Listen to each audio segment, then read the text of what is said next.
Hey friends, what is good? Derek here from Bomb Socks with more Bomb Bites, where we feast upon the words of Christ and we do it one bite at a time. So today I want to show you, just look at this thing right here. How many of you out there have a magic 8-ball? Such a wonderful revelatory tool, isn't it? You just have a question, you can just shake this thing and see what kind of answers you get, Either my sources say no or reply hazy, try again, you get all those things right there.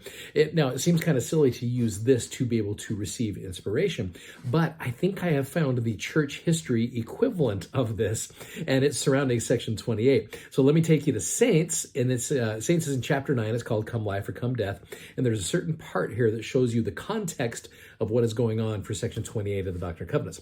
It says, later that summer, now again, this is in 1830, Joseph and Emma paid off their farm, this was in Harmony, with the help of friends, and then they moved to Fayette, so Joseph could devote more time to the church. They're staying with the Whitmers. After they arrived, however, they learned that Hiram Page, one of the 8 witnesses and teacher in the Aaronic priesthood, had started to seek revelations for the church through what he thought was a seer stone. And again, Joseph had used a seer stone before, and so Hiram, I think, had found this one, decided to use a different one as well. Many saints, including Oliver, and some members of the Whitmer family believed that these revelations were from God. Keeping in mind, this is still a very young church. This church is only months old, so they're still trying to learn the ins and outs of this. Joseph knew he was facing a crisis. Hiram's revelations mimicked the language of Scripture. They spoke about the establishment of Zion and the organization of the church, but at times they contradicted the New Testament and truths the Lord had revealed through Joseph. Unsure of what to do, Joseph stayed up praying one night, pleading for guidance. He had experienced opposition before, but not from his friends. If he acted too forcefully against Hiram's revelations, he could offend those who believed in them or discourage faithful saints from seeking revelation on their own. But if he did not condemn the false revelations, they could undermine the authority of the Lord's word and divide the saints. So after many sleepless hours, Joseph received a revelation directed to Oliver. No one, and this is verse 2 of section 28, no one shall be appointed to receive commandments and revelations in this church excepting my servant Joseph Smith, the Lord declared, for all things must be done in order and by common consent in the church, which we talked about common consent last week. The Lord directed Oliver to teach this principle to Hiram. The revelation then called Oliver to go nearly 1,000 miles to the western edge of the United States to preach the restored gospel to the American Indians, which we'll talk about that more next week, who were remnants of the house of Israel. The Lord said that the city of Zion would be built near these people, echoing the Book of Mormon's promise that God would establish the New Jerusalem on the American continent prior to the second coming of Christ. He did not identify the city's exact location, but he promised to reveal that information at a later time. A few days later, at a conference of the church, the saints renounced Hiram's revelations and unanimously sustained Joseph as the only one who could receive revelation for the church. So again, that shows you in church history, some of these early days, that they're still trying to figure out a lot of this. And here Joseph was looking at, here's Hiram Page, who's a good man. Hiram was just a good man, I think, acting with the amount of light and knowledge that he had, doing what he thought was right. And this section corrects that, and it shows you that only the prophet of the church can receive revelation for the entire church. So this, like I said, is kind of the equivalent of the 8-ball, where Hiram Page is asking questions and getting revelations there, and that's just not the way it works.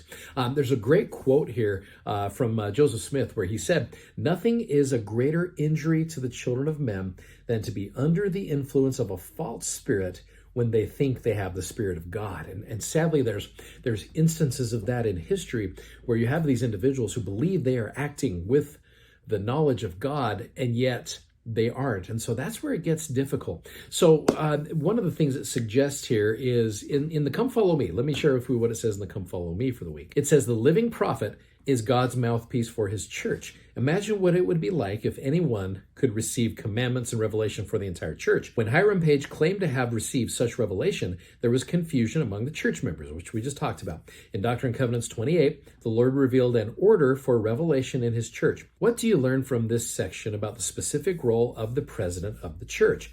What do you learn from the Lord's words to Oliver Cowdery in verse 3? And what do you learn from this section about how God can direct you?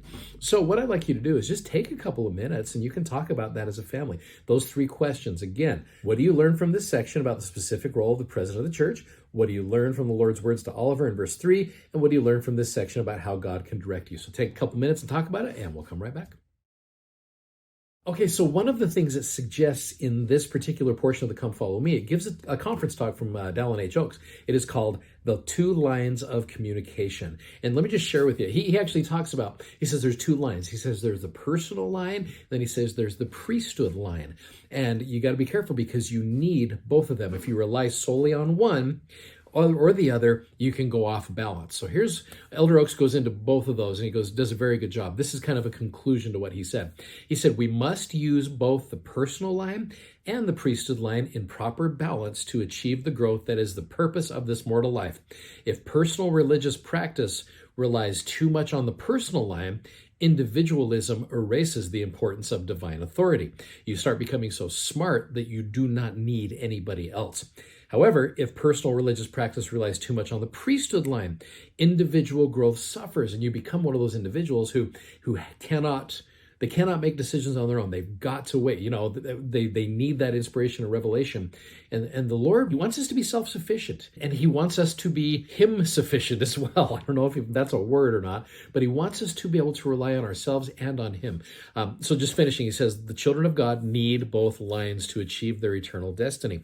The restored gospel teaches both, and the restored church provides both. And so that's one of those things where as we are getting our own revelation, we've got to be able to trust in our own abilities, but also look and see how they play into the greater things with regards to the doctrine of the church and the practices, which is exactly what they were dealing with Hiram Page.